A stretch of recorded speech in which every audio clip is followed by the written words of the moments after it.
predictable. We can measure it with a stopwatch down to fragments of a second. We can put it on a calendar that we know exactly what is coming down the pike. We can organize it with a planner. We can put our days together, plan our weeks out. Time is predictable. We know that tomorrow is going to be Monday, and Thursday is going to be July 4th.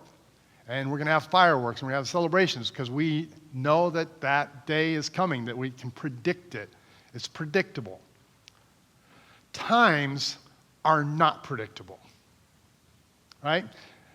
We know that July 4th is coming, but in terms of what will happen on that day beyond like things that we put on the calendar and even how those things go, those things, times are completely unpredictable. And if I can just make my case with just 2 words, 2020. Think about what your calendar looked like at the beginning of 2020 and what it looked like at the end of 2020, right? No one could have imagined what was going to happen during those times. The author of Ecclesiastes says there is a time for everything and a season for every activity under the heavens. A time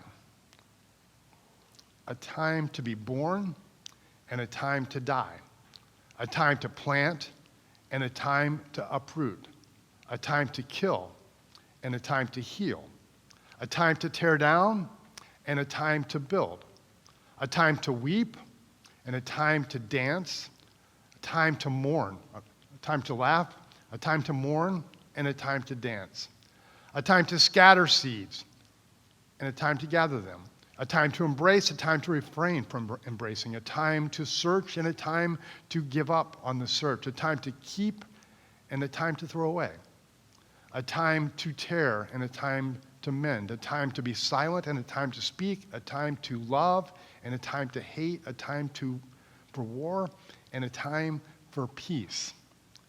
Times, seasons in our lives, and there are all kinds of them. I actually went through this list this week and just marked out how many of the times that Ecclesiastes referred to have I experienced. Yeah, time to be born. I was born. Here I am. A time to die. I actually haven't died yet, but I've experienced the loss of many people that I love in the course of my life. A time to plant.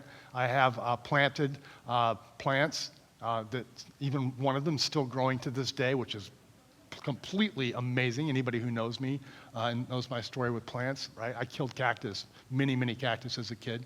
A time to uproot. I planted my family and I've uprooted them to other places in the world, much to the lament of many people.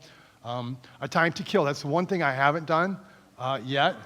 But if you go with what Jesus says in the Sermon on the Mount, if you are even angry at your brother, you've actually already committed murder. I have done that. I've been angry with a few people. A time to heal, time to tear down. Done that. Build, weep, laugh, mourn, dance. I have danced, not well, but I've done it. Scatter stones. I've thrown a few stones. Embrace, a time to refrain. Search, sometimes way more longer than I wish I had to. And give up. I'm not very good at that, but I have had to do it on occasion. A time to keep, a time to throw away, tear, mend, silent, speak. I speak way too much, and silent sometimes. A time to love, a time to hate. I try not to hate, but frankly, sometimes there are things that are just hateable in the world. And I don't like to hate people, but I sometimes do really hate the things that some people do.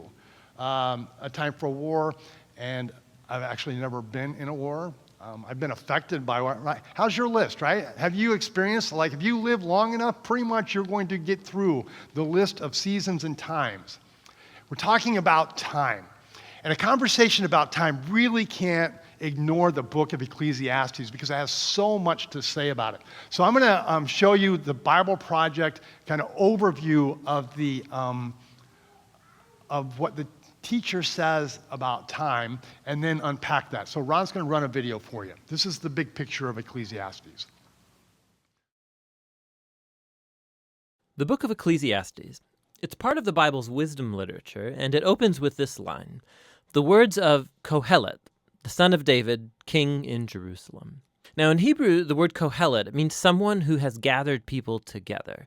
And in this case, it's to learn, so it's often translated in English as teacher. And the teacher is said to be a son or a descendant of King David. And so there are different views about who this figure might have been. Many think that it refers to King Solomon, others to maybe one of the later kings of David's line, and still others think that it's actually a later Israelite teacher who has adopted a Solomon-like persona as a teaching aid. Whichever of these views is correct, the key thing is to recognize that the teacher is a character in the book and is different than the author of the book, who remains anonymous. So we do hear the teacher's voice for most of the book, but it's actually a different voice, the author, who introduces us to the teacher in the first sentence and then at the end concludes the book by summarizing and evaluating everything the teacher just said.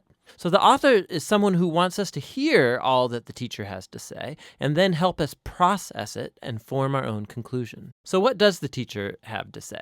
Well, the author summarizes the teacher's basic message at the beginning and right at the end, and it's Hevel, Hevel. Everything is utterly Hevel.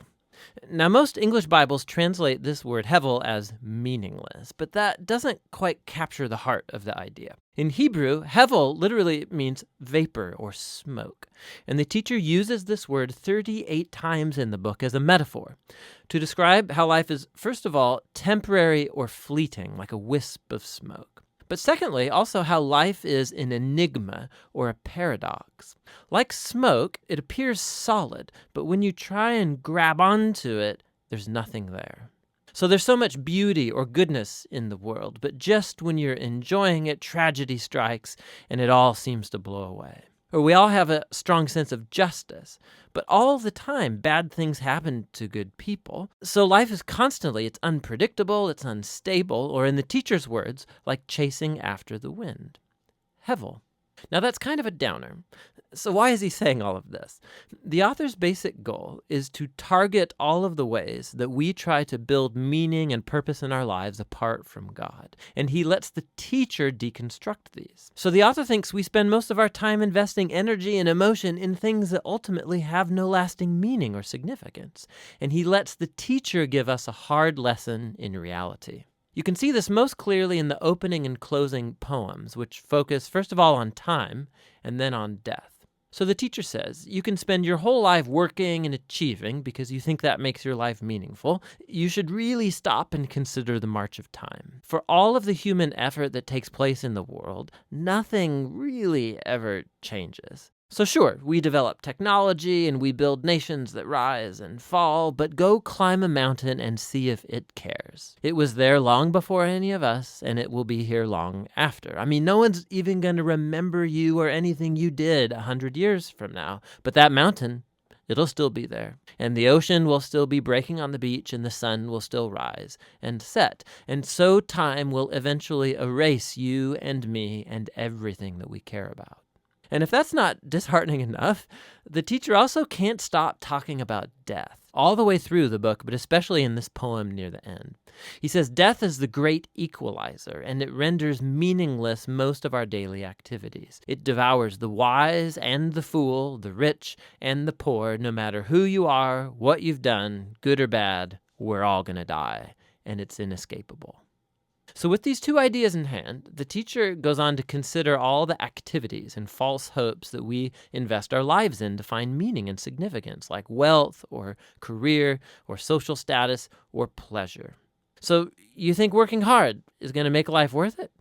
Think about the stress and the toll that takes on you, all the anxiety and the sleepless nights. And by the time you actually earn some wealth, you're going to be too old to enjoy it anyway. And then by the time that you have to pass it on to someone, they may not even be someone who cares about anything that you did. Or maybe you think pleasure is going to make life worth it for you.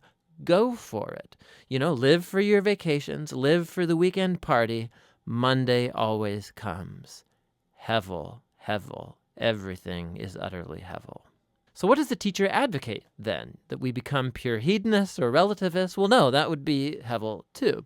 The teacher acknowledges the ideas from Proverbs that living by wisdom and the fear of the Lord, that these have real advantages. On the whole, life will probably go better for you. See, but the problem is that even living by wisdom and the fear of the Lord, they're hevel too, because they don't guarantee a good life. Good people die tragically, and horrible people live long and prosper. There's just too many exceptions. And so even wisdom is a hevel. Again, not meaningless, but an enigma. Wisdom doesn't work the way you think it should all of the time.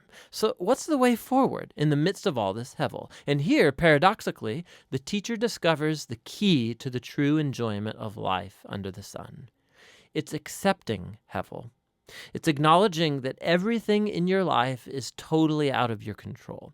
About 6 different times at some of the bleakest moments in his monologue, the teacher talks about the gift of God, which is the enjoyment of simple, good things in life, like friendship or family, a good meal, or a sunny day. You can't control these things. You're certainly not guaranteed them, but that's their beauty. When I come to adopt a posture of total trust in God, it frees me to simply enjoy my life as I actually experience it, not as I think it ought to be, because even my expectations about what life ought to be are ultimately hevel.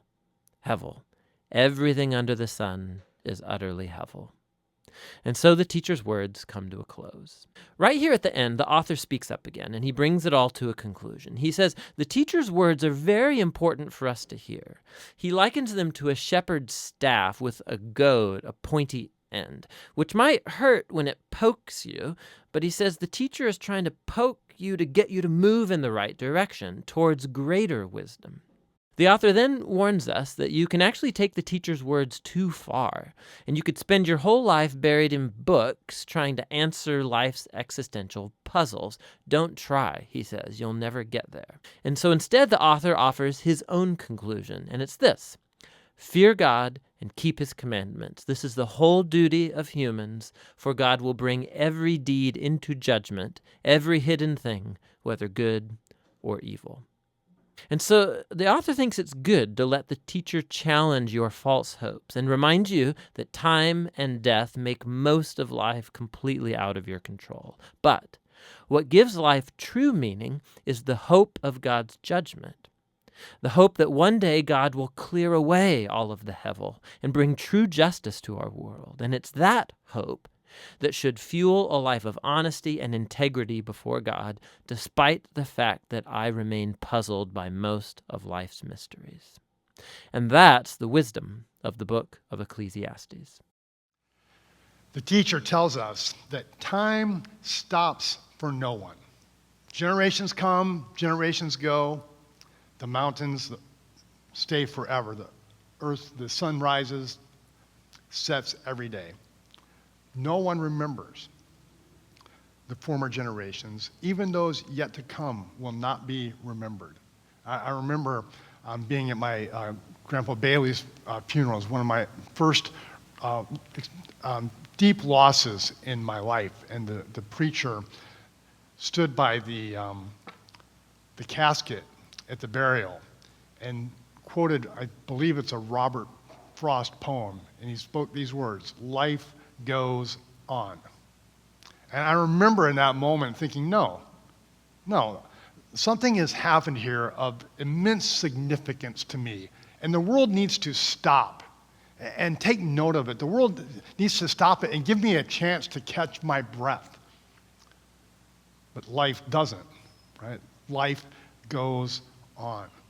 James says your life is just a mist that appears for a little while and then vanishes. Time stops for no one. And time runs out for everyone. The fate of human beings, Ecclesiastes says, is like that of the animals. The same fate awaits them both. As one dies, so dies the other. Time stops for no one. Time runs out for everyone. If your spirits are not sufficiently encouraged to motivate you to march into another week based on those two premises, right? It's like, yay, So glad I came to church today, feeling really, really good about where things are going now, right?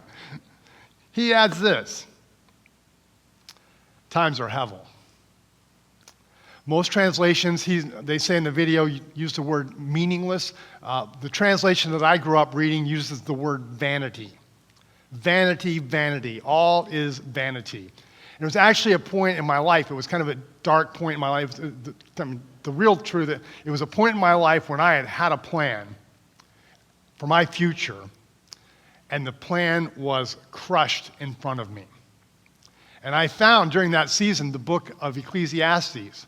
And when I read those words the first time, vanity, vanity, all is vanity, somehow in the midst of where I was, what seems like really, really bad news somehow gave me comfort. Maybe just in as much as realizing I'm not the only one who experiences life that way, that sometimes it really does feel like that everything is meaningless, that everything is vanity. But vapor, hevel, speaks to that sense of not being able to control, not being able to take hold of, being in a context where you can't see through the smoke about where you are and what's really going on and what's happening around you. It has that same sense, but says that just because that's what we're experiencing, that's not all that's going on. Not meaningless in the sense that it doesn't matter, but meaningless vanity in the sense that we never really know for sure what it is. The teacher has prepped his lesson plan that he writes out in Ecclesiastes by expending his time and resources, exploring the world for all of its options. What's out there? And he had, if you read the book of Ecclesiastes, he had a lot of resources to do this with. Tara Lee Cobble she does the Bible recap. Any Bible recap listeners out there? It's a great resource, great tool. She says this about Ecclesiastes. She says, the teacher went out and bought everything on Amazon. And then he wrote a review. And what we find in Ecclesiastes is his review of everything that's out there. Wisdom. Wisdom.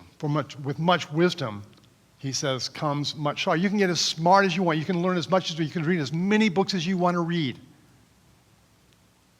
What comes with wisdom? He says, much sorrow. The more knowledge we have, the more grief we experience. That's one of the challenges that we face in the world right now. We have an internet technology that brings the whole universe to our fingertips. We know more about the world than we've ever known. We have greater degrees of depression and sorrow and heartache. I heard someone once say that happiness is reserved for those who lack self-awareness. It's like if you don't understand yourself, you don't get caught up in all the drama and everything, you can just be happy. But the more we know, the more we understand, the more sorrow we experience. He pursued pleasure. Again, he had a lot of resources to do it. He took all his money, he just went out and said, hey, I'm going to have a great time. I'm going to live life large and see how that goes because it looks like a lot of fun. He says, I did not deny myself nothing my eyes desired.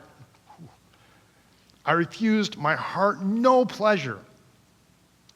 Yet when I surveyed all that my hands had done and what I had toiled to achieve, everything was hevel.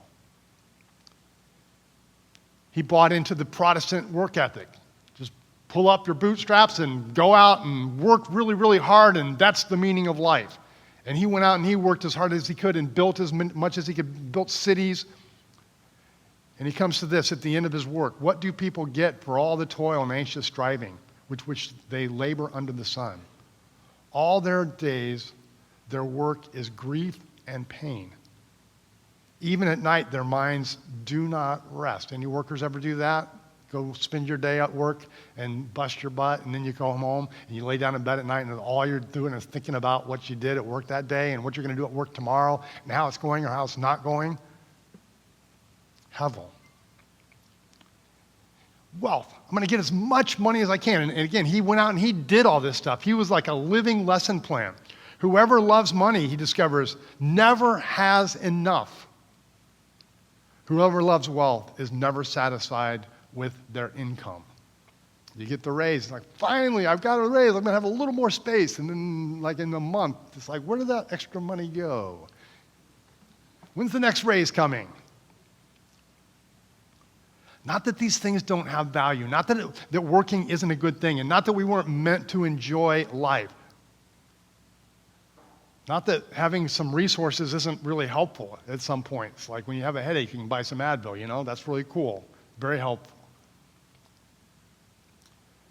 But they don't guarantee outcomes.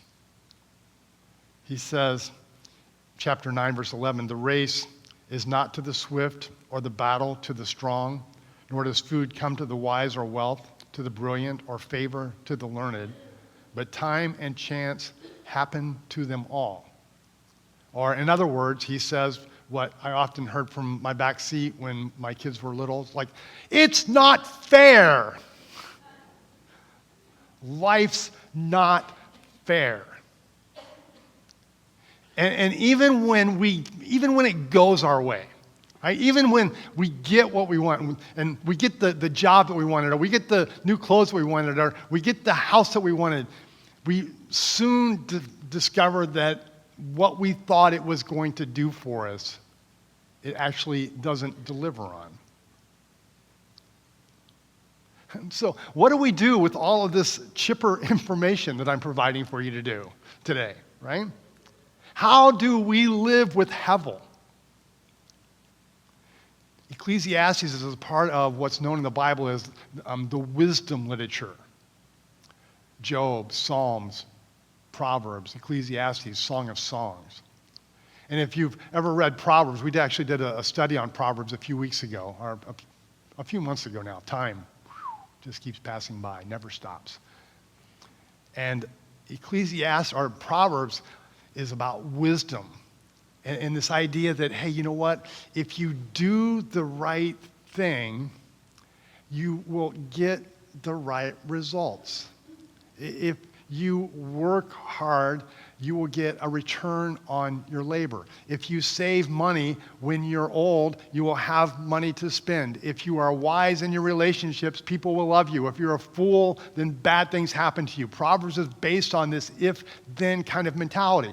And generally speaking, right, those things are true. It is going to go better for us, generally speaking, if we treat people well than if we treat them poorly. It's going to go well, generally speaking, like if we work and are responsible with the resources that are entrusted to us and steward them well, it's generally going to go well for us. If we take care of our bodies, generally speaking, we're going to live longer, healthier lives. But there are people who take excellent care of their bodies, who are, out there exercising and eating right and doing all the right things, and they one day drop dead on the spot, and it's like, what? They were so healthy. And there's other people who smoke and drink and live life large and go crazy, and most of the healthy people, they live longer. And most of the people who live like that, they die sooner, but not all of them. And so that's where Ecclesiastes comes into the story and actually says, hey, you know what? Proverbs was not wrong. Fear the Lord. Fear the Lord. It's where knowledge begins. And keep his commandments. Do the right thing. But it doesn't always work out that way. So what do we do with Hevel? The teacher says, even though you don't have guarantees on the outcome, he says, do the right thing anyway. Do the right thing anyway. He concedes, although a wicked person who commits 100 crimes may live a long time, I know that it will go well, it will go better with those who fear God, who are reverent before him. It will go better. And since you're not in control, since we're not in control of our lives and what's going to happen, his counsel is stop trying to run the world. Don't stop living. It's not that we shouldn't do these things that he's talking about doing. Don't stop exercising your agency. That's actually Hevel in another level. Hevel in another level. Wow, I didn't even think about that. I could write a poem or something. That we were created to rule over the earth, to study it, to subdue it, to take the things that God has created and to make new stuff out of it. That's part of our design, part of our place in the universe. It's not don't do anything, don't try anything. It's stop trying to control everything. Control is the attempt to prescribe, to secure our future. If I can just get this under control, then in the future I will be okay. I'll be safe. I'll be healthy. Or I'll be able to retire in a secure context. It's to grab hold of and to take hold of and to secure the future. And the future is simply and defiantly not in our control. What's going to happen in a month or a year or 5 years or 10 years is not in our control. The one thing that we can control is our attitude in the present toward all the things that we can't control. Teacher says, let go and enjoy the ride. He says this a number of times. I'll give you just a few examples. I concluded there is nothing better than to be happy and enjoy ourselves as long as we can. And the people should eat and drink and enjoy the fruits of their labor. For these are gifts from God. Enjoy your life. Eat, drink, be merry, work, play. Enjoy your life. Enjoy your work and accept your lot in life. This is a gift from God. When times are good, be happy. When times are bad, consider this. God has made the one as well as the other, the good seasons and the bad seasons. Hevel. But he makes this promise to us at the end. Despite the things, there are so many things that are outside of our control. And despite the fact that doing the right thing doesn't always get the right results.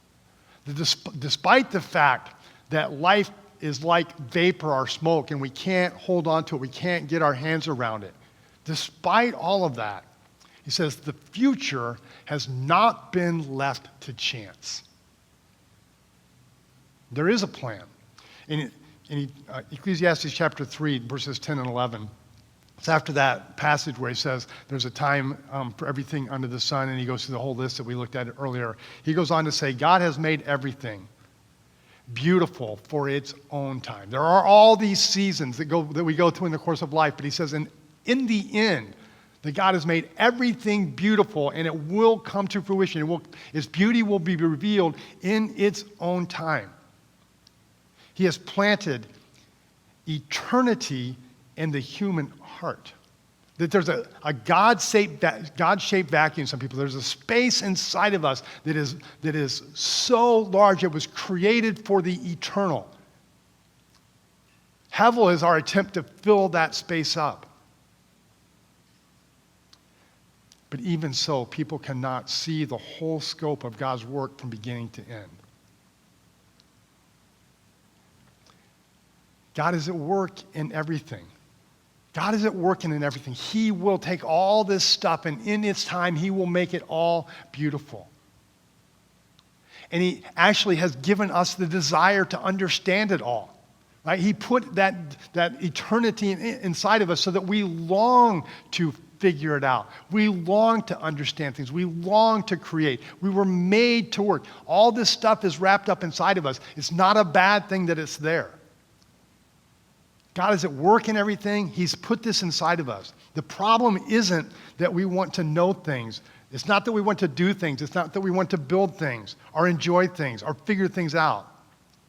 The problem is we are determined to pursue those things to our own ends, to the way that we want it to work out, to the way that we think it should be. And the teacher says the whole scope of God's work from beginning to end, we don't get to understand. We don't get to put our hands around it and hold on to it and take it into the future with us. It's God's plan, and his future will prevail. His ends, not ours. Or as he says at the end, God will judge us for everything we do, including every secret thing, whether good or bad. One day, God will clear the hevel, the smoke, the vapor. All things will be revealed for what they are, as they are. All things will be made beautiful in their time. Now, we read that word judgment, and it can be frightening, right? Do I really want all of my secrets revealed to everyone? Do I want to be judged on all the things that I've said in the course of my life? All things are going to be made new. All things are going to be made beautiful in their time means some things are going to have to go away, right? Because they're not beautiful. All things will be judged, which is where the story of the good news of Jesus becomes so important. Because Jesus came to be judged on our behalf, so that when Jesus returns in glory, we will see him as he is and we will be like him. That God made him who knew no sin to be sin for us, so that in him we might become the righteousness of God. Which is where our series will end next week on time. How do we live in light of the end of the story? How do we live today in light of the fact that God is going to come and restore all things, make all things new, make all things beautiful in their time? What does that mean today for what we're going to experience tomorrow? And how does what we're going to experience tomorrow affect how we use our time, how we live our time today?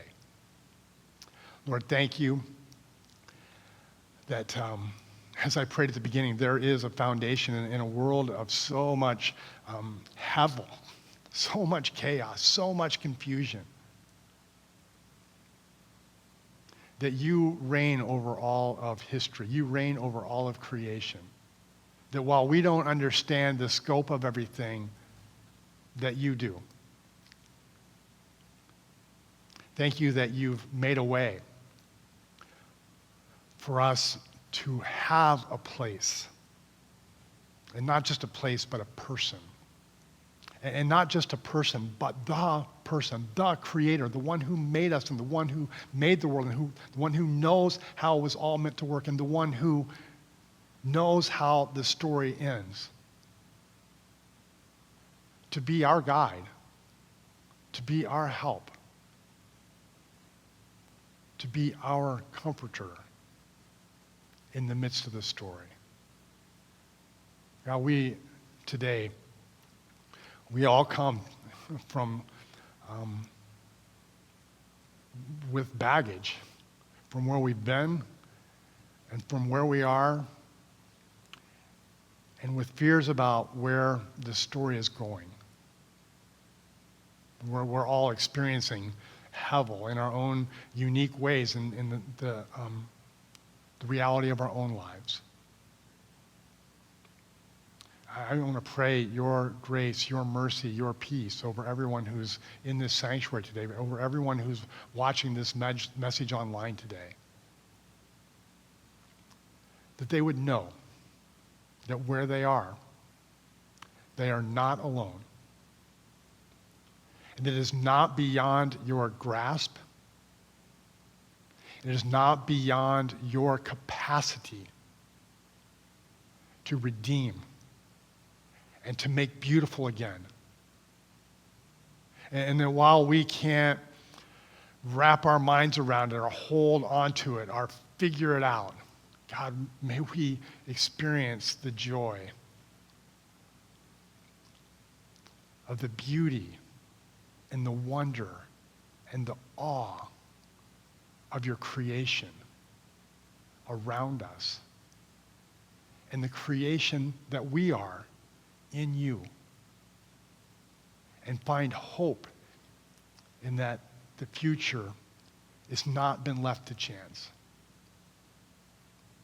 Not something we can control, but not left to chance. Something completely, totally, completely in your control. God, is humbling,